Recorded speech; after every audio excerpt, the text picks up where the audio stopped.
Hey everyone, this is WobblyWallaby. Today I'll be talking about a new mechanic introduced in the China beta test server. Bosses in Ragnarok Mobile will now be affected by abnormal statuses. Right now, these are only rolling out on 2 void bosses, one of which is the Witch of Calamity. Is this a good change? And what game-changing gear and cards will I need to prepare for this?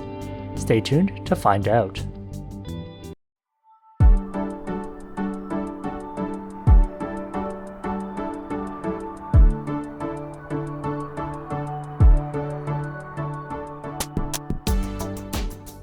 Thanks to the Discord user Bacon for translating the patch notes.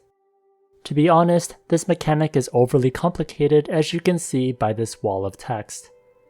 The important things to note are, this new effect is only for bosses, not for players. Players won't have abnormal resist after being hit by too many effects. In the future, this will cover wild MVPs and minis, and also dungeons. You will see an abnormal status resist bar below the boss. There are 2 types of control, hard and soft. Hard control causes monsters to lose damage or interrupt casting like stun or freezing. That affects the bar more. One huge note is taunt is included in here, which I'm absolutely against. If you can't taunt a boss when you really need to, I would consider this a nerf to players. Soft control like move speed reduction or poison won't affect the bar as much. Also, HP loss statuses are capped to prevent you from cheesing out the bosses. There are more details in the adventure notes, including which targets have higher or lower duration against abnormal statuses and which one have complete immunity. For example, Witch of Calamity is fire, so she gets reduced burning time, and Freeze has a higher duration. Now, why would the devs introduce this mechanic to bosses? It adds a new way to play and also makes skills, cards, and gachas have some new life. I find the skills itself don't work as expected. For example, if I try to bash the witch, she is still slapping me around. The stun duration is definitely not as noticeable as if you're hitting a player. Despite that, the biggest game changers are the cards and gears that can increase damage to bosses.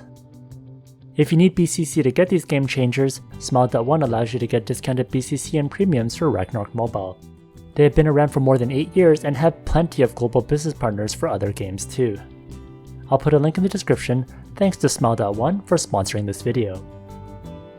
First is Flower Demon Valley Lily.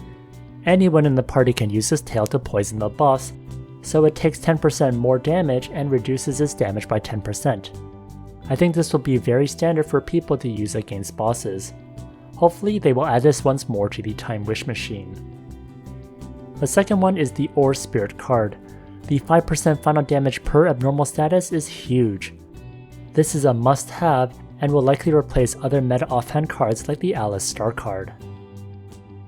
Unfortunately, on my China beta test server account I don't have the Ore Spirit card, but I was able to make some tests with the Flower Demon Valley Lily. First, I'll use my Gunslinger. I'm using Gunslinger's auto attack since the damage is very consistent and easy to see the differences. Here's my gear overview. I'm not using the tail at the moment. When I hit the witch, my crit is at 194,000. Now I equip Flower Demon Valley Lily. The first couple hits are at 194,000 again. Then it increases to 224,000 attack, which is when the 10% damage poison comes into effect. One annoying thing is when the status immunity goes to max and she becomes immune, it takes a long time for it to come back down. Here I use Novice Guardian and hit her with the Flower Demon Valley Lily. It feels like an eternity for that bar to go down. As a result, the poisoned increased damage is not working at this time. This bar can be pretty hard to deal with if everyone is hitting her with statuses, so the damage boost could be very temporary. So maybe field bosses will be most affected by this, as you can kill them pretty fast. Dungeon bosses tend to be harder to kill, so you'll likely be hitting the status immunity very often and then having to wait a long time for it to go back down. So maybe at that point you would switch back to your other cards or gachas. What do you think of this new mechanic? Let me know in the comments section. If you enjoyed this video, please like, comment, and subscribe. here's a video that I would recommend. And if you enjoyed more sneak peeks, check out this playlist over here.